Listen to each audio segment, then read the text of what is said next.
A pleasant day, lovely people. Special at kakaiba ang ipapakita nating adobo today.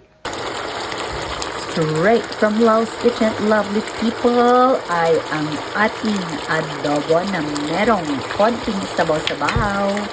Adobo with buto-buto and taba-ching-ching. Pinapalambot lang natin.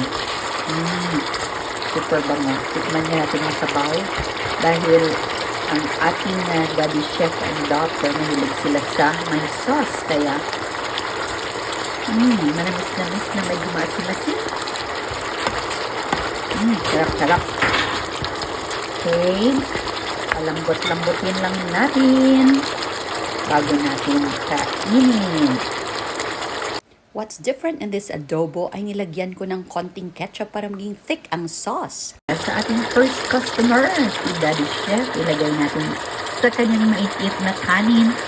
Gusto niya may sauce at saka lean meat talaga. Sa amin naman nila na gusto namin may taba-taba. Sa kanya yung puro carne. Ayan. Let me see your beautiful plate. Looks yummy plate. Basta good. Next, my plate. Ang aking plate naman ay punong-puno ng berdeng gulay, okra, broccoli, and fresh salad leaves. Yan. May taba-taba ang aking gusto.